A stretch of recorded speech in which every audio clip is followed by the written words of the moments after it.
marvellously tangled web ending the first act of Die Fledermaus, with all the guests on their way to Prince Orlovsky's ball, which will take some time, if you can imagine the modes of transport at the time. So before that, we plan to tell you a little about the composer of tonight's wonderful music, about the great city in which he lived. We plan to introduce to you the main performers tonight, tell you about the Australian Opera itself, and talk about the sublimely beautiful building in which tonight's performance is taking place.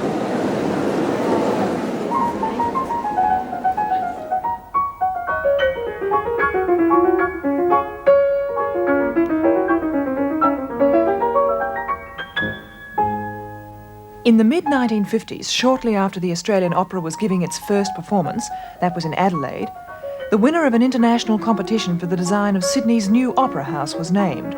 He was Joan Sutherland, a Dane, and there is his monument, one of the world's best-known modern buildings. When it opened in the early 70s, after 17 years of stop-start construction and much political and artistic wrangling, the first production in the Opera Theatre, perhaps appropriately, was the Australian Opera's War and Peace.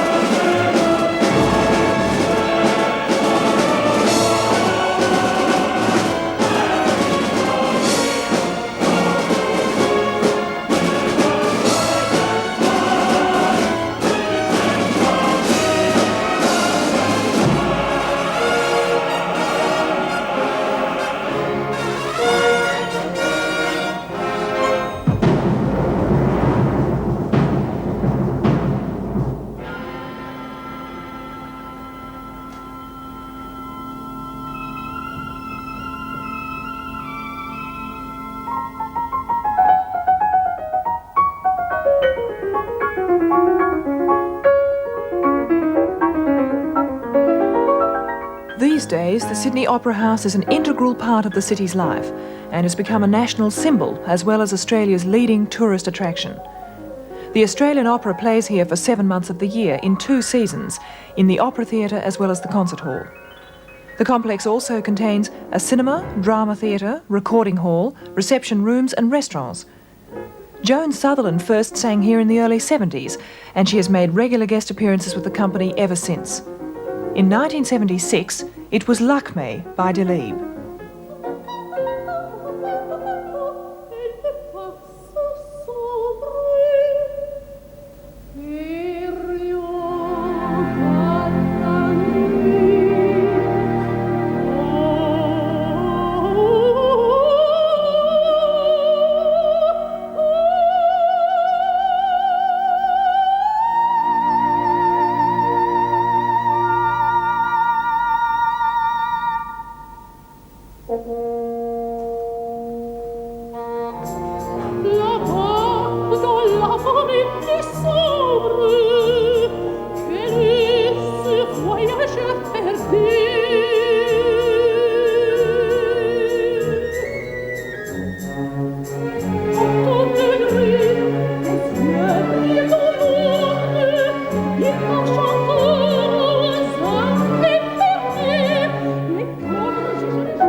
The Sydney Opera House has become the scene for new productions each year by the Australian Opera. In 1978, the celebrated Italian director Sandro Secchi directed Norma. Here's Sutherland in the title role with Margrethe Elkins, Richard Bonning conducting.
Although the Australian Opera is based in Sydney, its productions are seen in other cities, just as the Australian Ballet, based in Melbourne, tours extensively and shares the Opera Theatre.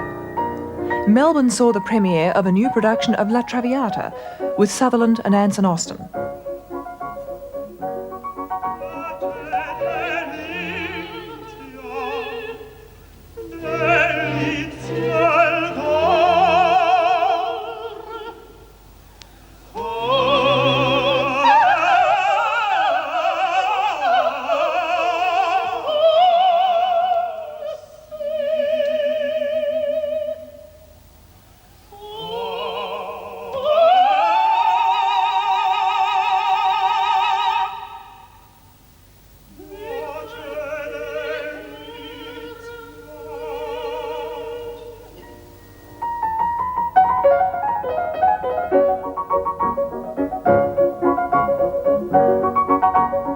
As well as the standard opera repertoire, the company performs many lighter works, such as those by Gilbert and Sullivan, Offenbach, Johann Strauss, and of course Franz Lehár. The Merry Widow in the Concert Hall.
If you visit modern Vienna, you'll find the city is very much a 19th century showcase of power and influence, reflecting the late afternoon of Austria's 1,000-year empire.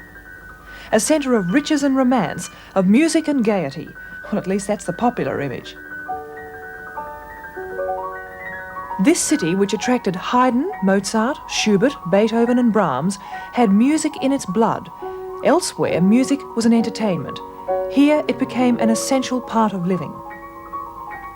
At the beginning of the 19th century, two Viennese-born composers popularised the waltz throughout Europe, Joseph Lahner and Johann Strauss.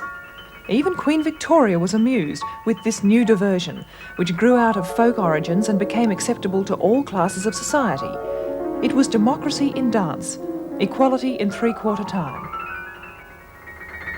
Papa Strauss founded a waltz dynasty, and his three sons, each of them musicians and composers, gained dazzling international reputations.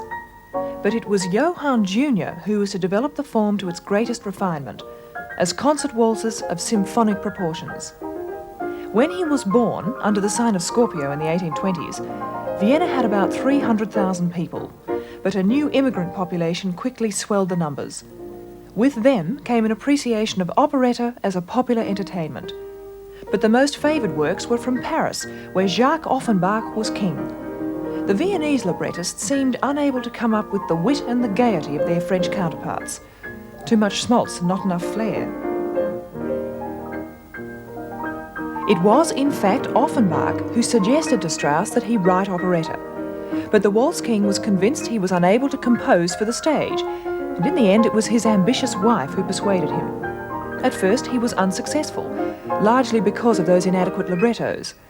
But his second attempt caused so much favourable comment that it's generally regarded as the start of the golden age of Viennese operetta. Strauss was now swamped with stories and librettos, and his agent steered him towards a play set in Paris by Offenbach's own librettists. It was reworked as a new plot around some of the farcical happenings, making the time and place neutral, an imaginary land of wine, women and song, which with Strauss's music could really be nowhere else but here in Vienna.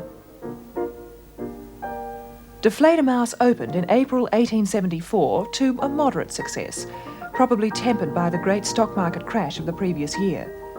But within a few years it had conquered the world.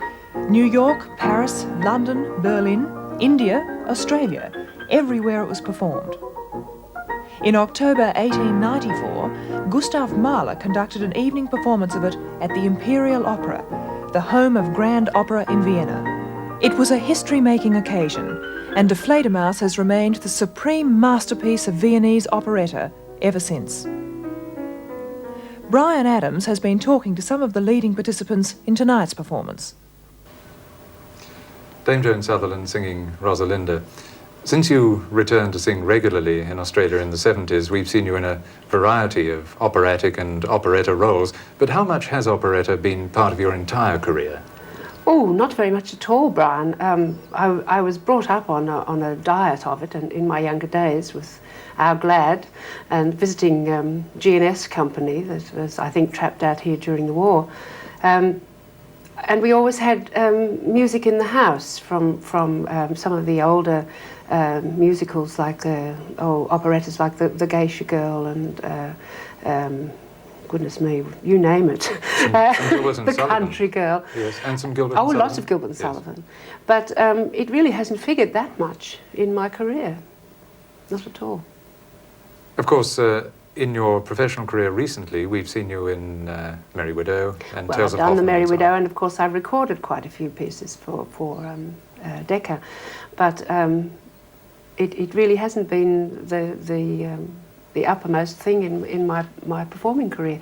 But I love doing them because, apart from anything else, I'm still alive at the end of them, and I can also have a good laugh on the way through. Most of the pieces are so highly dramatic that I do, and I love to do some of the lighter music. And of course they're such wonderful pieces. I think Strauss was such a fantastic writer and marvellous orchestrator. It's a lot more difficult, actually, than perhaps people realise.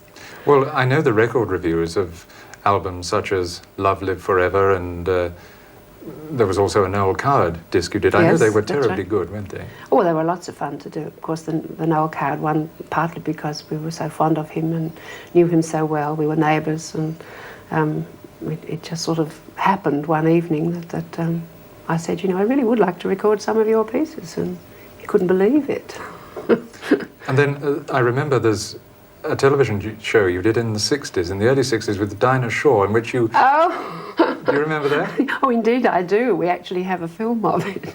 And you sang Three Little Maids from school. Right. Yes. And also Lover Come Back to Me. That's right. That's right. And the trio was yourself, Dinah Ella Shore. Fitzgerald and Dinah Shore. Yes. Did you enjoy doing that? Oh, it was terrific. Terrific. In preparing yourself then for a role you're singing now, Rosalinda, in Die Fledermaus, do you have to adopt a different approach, a special approach? Not really. I mean, I think one does the same as one does with studying in opera. You discover the storyline, you learn the music and words. There are several translations of the Fledermaus, which can be a little confusing, but vocally there's no difference. I mean, it's as I said a little earlier, it's not any easier to sing. Indeed, it has quite a big range. For instance, in the second act, you have the watch duet, and immediately following it, the Czardas. Well, I'm very fortunate here. We get a little divertissement of Don Quixote in between. But in most productions, they follow immediately on each other, and they're very hard to sing on top of each other. But as far as studying it, no, you really have to learn your work well and rely very much on production. A sense of humour helps. Oh, definitely, definitely. I enjoy, actually. Perhaps I clown too much. I don't know, but I think it's such a happy release to get away from the drama that maybe I mug a little bit too much on the stage. I don't know.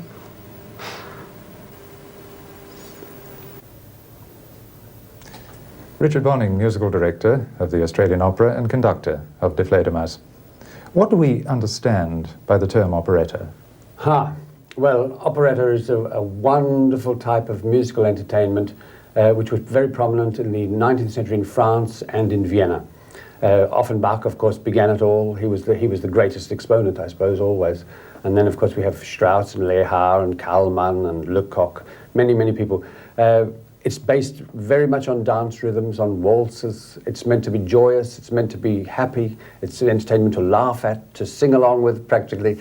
It's real musical escapism. It's a form of entertainment in the theatre which I love to perform. And Die Fledermaus is the epitome of all that. Perhaps it's the greatest of all. I don't know. There are some wonderful Offenbach ones too, but Fledermaus is a real masterwork, a true masterwork. Well, you and Joan are both prolific recording artists. And I was we never stop. Well, obviously, because I was checking on your latest releases in our library the other day, and I noticed there's a new Sonnambula, La Sonnambula, Sutherland, Pavarotti, Ghiarov, and yourself. I'm never sure whether Sonnambula, Puritani or Norma is my favourite Bellini. Wonderful composer. And then I came across The Beggar's Opera. That was produced here in the Opera House last year, wasn't it? Yes, we had a lot of fun doing that. That has a galaxy of singers and speakers. And all great actors and actresses. Angela Lansbury was great fun to work with. Right.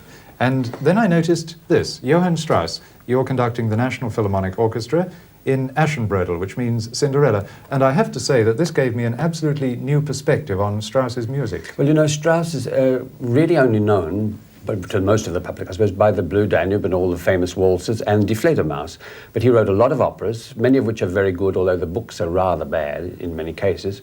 And this wonderful ballet called Cinderella, which lay in the cupboards until 1947 when somebody dragged it out in Vienna. And I think it was once done on the TV in Vienna in the 60s, and then again ignored. It's a wonderful score. It's the last theatrical work he wrote, and he died before quite completing it, and it was completed by his pupil. But it's practically all original Strauss, and most of the orchestration is original. I think it's quite a masterwork. It was wonderful performing it. Well, listening to that, you obviously enjoy conducting Strauss. Oh, I have great regard for Strauss. I think he's a wonderful, wonderful composer, not to be just thought of as a waltz king, much more than that.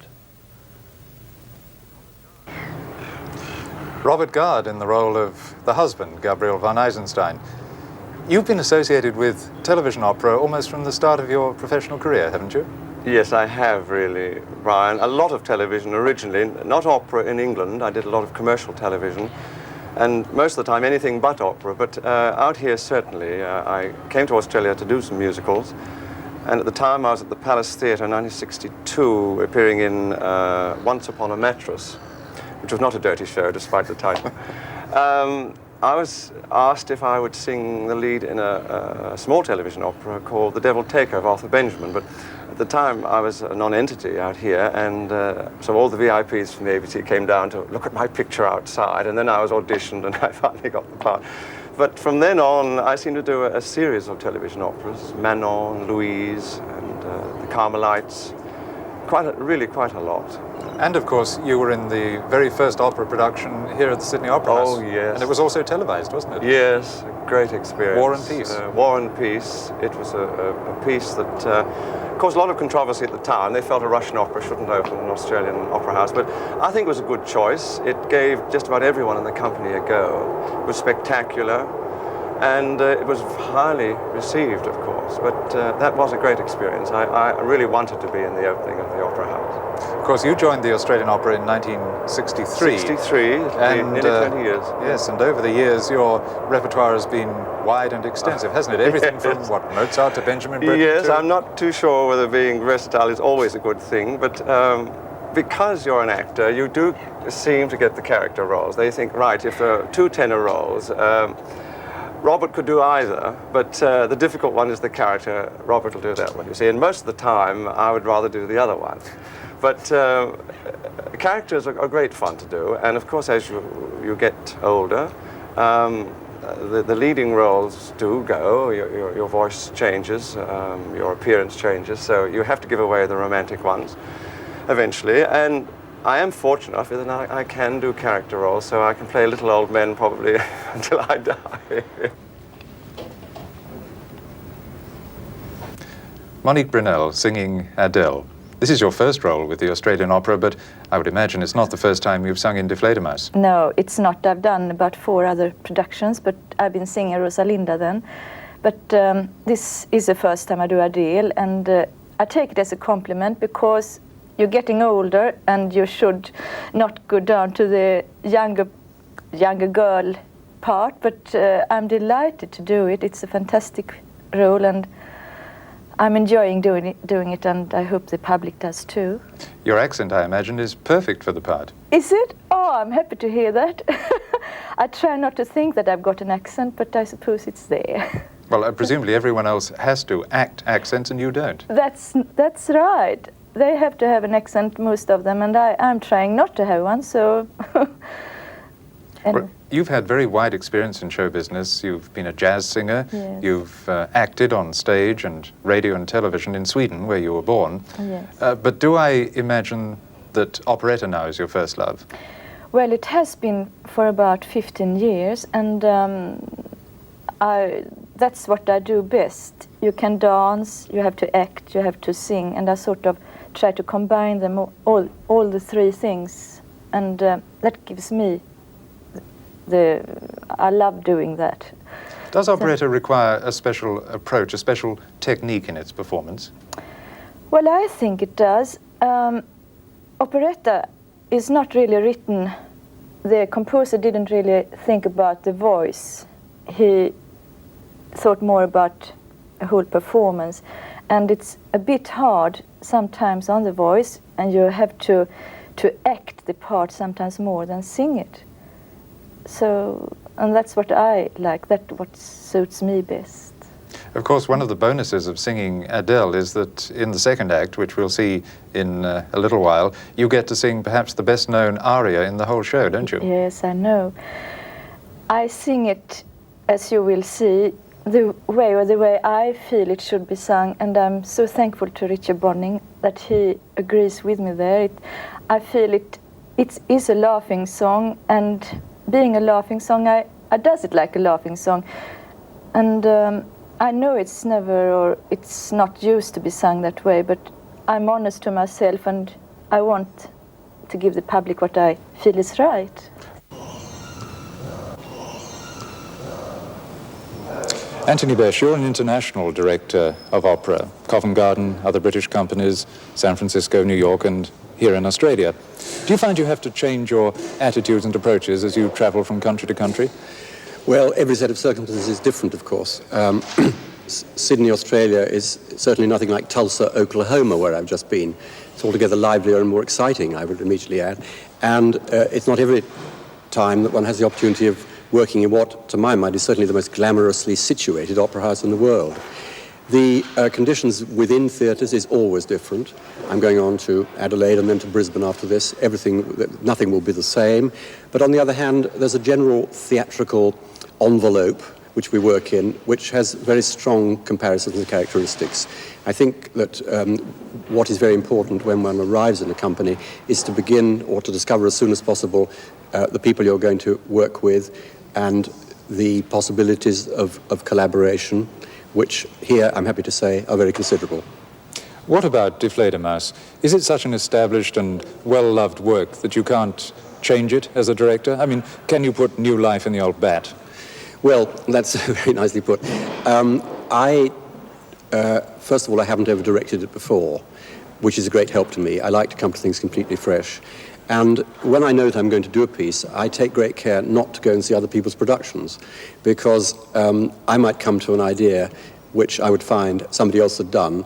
It would be silly if I had to reject my own good idea just because somebody else had done it. I like to keep my own approach single and individual. Does Die Fledermaus, in effect, make a social comment, do you think? Oh yes, very considerable, I think. I think it's all about the aspirations, ambitions, and pretensions of the society of its period.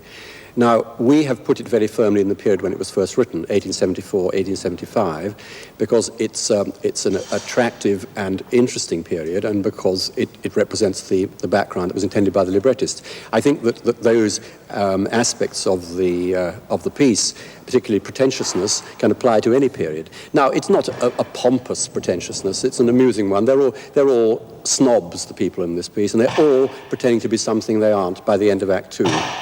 They go into a masquerade, And the masquerade does what it very often does.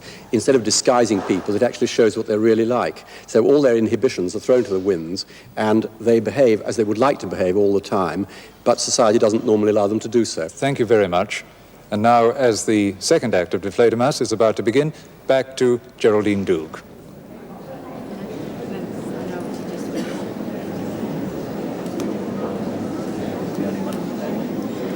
That feature was written and produced by Brian Adams. I'd like to tell you now about a special souvenir of tonight's historic telecast. It's this beautiful commemorative program which has background details, biographies of every one of the main performers in tonight's cast, and it also has a fascinating interview with Dame Joan Sutherland. And before I go any further, I should point out that it is absolutely free. All you have to do is send your name and address on the back of an envelope and post it to special souvenir, Sydney 2000, Sydney Opera House, Sydney 2000. As you can see, I'm having a little bit of trouble remembering all my little words tonight. I hope you'll just bear with me. As I say, the commemorative souvenir has a special interview with Dame Joan Sutherland. Now, she gives very few of these days, so it's a rather rare insight into how she feels about being an international superstar, the joys and the sorrows of it, and how she feels about being Australia's preeminent cultural ambassador, and the business of combining career and family. It's filled with photographs from tonight's performance, and as I say, it is free. Now, the second act takes place in Prince Orlovsky's glittering palace. The prince is sung by mezzo-soprano Heather Begg.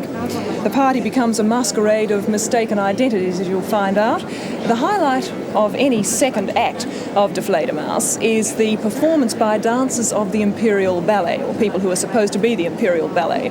Now, tonight they are played by the much-admired Australian dancers Kelvin Coe and Lois Strike, both who formerly danced with the Australian Opera. Now, as they end the act, everyone sings a rousing chorus to Champagne, it's a great ad for champagne, to Brotherhood and to Sisterhood, by which time it's nearly dawn, and Eisenstein realises it's high time he reported to the prison. And so now, as everyone is seated waiting patiently, here is Act 2 of Die Fledermaus coming to you live from the Sydney Opera House.